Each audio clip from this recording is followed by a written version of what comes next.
இந்த கலை வந்து nuclear families, joint families and social வெல்பீயிங்காக கொண்டு வந்தது. எல்லாமே வந்து எப்பவுமே வந்து ஒட்டுக்கா இருந்து பழகிட்டு இந்த வேர்ல்ட்ல வந்து இப்ப எல்லாருமே வந்து மொபைல் போன்ஸ் அண்ட் லேப்டாப்ஸ் பின்னாடி ஓடிட்டு இருக்க இந்த வேர்ல்ட்ல இந்த கலை வந்து நம்ம எல்லாத்தையும் வந்து ஃபேஸ் டு ஃபேஸ் இன்டராக்ஷனா ஒரு இடத்துல வந்து கூடி எல்லாத்துக்கூடயும் வந்து பேசுறதுக்காக பழகறதுக்காகவும் பழைய காலத்துல எப்படி வழிமுறைகள் இருந்துச்சோ எப்படி பேசி பழகி ஒரே குடும்பமா எல்லா விஷயங்களையும் பண்ணிட்டு இருந்தாங்களோ அதுக்காக வந்து இது ஹெல்ப் பண்ணுதுங்க. இந்த ஆக்டிவிட்டி நாங்க பண்ணும்போது ஒரு கிளாஸ்ல வந்து எல்லாத்துக்கும் வந்து இன்ட்ரடக்ஷன் கிளாஸ் பண்ணுவாங்க. அதுல வந்து எல்லாத்தோட பேரு, எங்க இருந்து வராங்க, அவங்களோட ப்ரொஃபஷன், இது மூலமா வந்து இந்த கலையை மட்டும் இம்ப்ரூவ் ஆகுறது இல்லாம அவங்க இண்டிவிஜுவல் வெல்பீயிங், அவங்களோட ப்ரொஃபஷன், இந்த மாதிரி நிறைய திங்ஸ் வந்து எல்லாத்துக்குமே வந்து ஹெல்ப் பண்ணுது. இது வந்து இந்தியால மட்டும், தமிழ்நாடு தாண்டி இந்தியால மட்டும் இல்லாம யூகே, யுஎஸ், கனடா, ஆஸ்திரேலியா இந்த மாதிரி எல்லா கண்ட்ரீஸ்லயும் வந்து ரொம்ப ஆசைப்பட்டு கத்துக்கிறாங்க.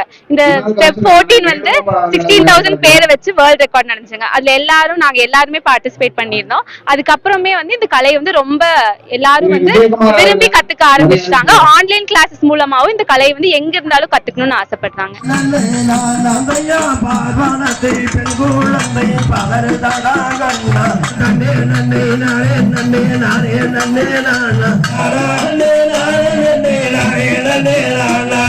தேவதையோ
முத்துக்குமரன் வள்ளிக்குமியின் அரங்கேற்ற விழா கொங்கு பண்பாட்டு கலாச்சார அறக்கட்டளையின் சார்பாக நடைபெற்றுக் கொண்டிருக்கின்றது.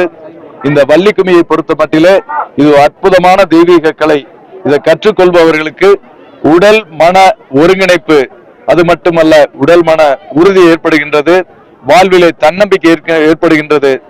பல வகையான நோய்வாய்ப்பட்ட நிலையில் இருந்தவர்கள் எல்லாம் இதிலிருந்து இந்த கலையை கற்றுக்கொண்டு இதை பயிற்சி செய்து கொண்டிருப்பதன் மூலம் இதிலிருந்து விடுதலை பெற்றிருக்கின்றார்கள்.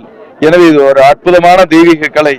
இந்த தெய்வீக கலையை கிட்டத்தட்ட ஏறத்தாழ மக்கள் மறந்திருந்த இந்த தெய்வீக கலையை 2009 பிப்ரவரி 15 கருமத்தம்பட்டியில் நடந்த மாநாட்டிலேதான் முதலாக தூசு தட்டி மேடை வடிவம் கொடுத்து ஆண்கள் ஆடிக்கொண்டிருந்த இந்த வள்ளிக்குமி கலையை பெண்களுக்கு மடைமாற்றி கொடுத்தோம்.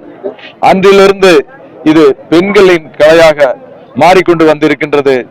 அன்றிலிருந்து நம்முடைய பெண்களுக்கெல்லாம் ஒரு வாழ்க்கையிலே தன்னம்பிக்கையும் இதை கற்றுக்கொள்ள வேண்டும் என்ற ஆர்வமும் அலாதியாக பெருக ஆரம்பித்து இன்று கொங்கு மண்டலம் முழுவதும் காட்டு தீ போல் பரவி கொண்டிருக்கின்றது. இந்த நிலையிலே இது போன்ற ஒரு கலை இந்த மண்ணிலே இருக்கின்றது என்பதனை உலகறிய செய்ய வேண்டும் என்ற நோக்கிலே பிப்ரவரி 4 16,000 பேரை வைத்து ஒரு உலக கின்னஸ் சாதனை 16,000 பெண் கலைஞர்களை வைத்து உலக கின்னஸ் சாதனை படைத்திருக்கின்றோம். இந்த கின்னஸ் சாதனையின் நோக்கம் இந்த பண்பாடும் கலாச்சாரமும் இந்த மக்களை வெளி உலகுக்கு கொண்டு செல்ல வேண்டும் என்ற நோக்கிலே தான் இதை செய்தோம்.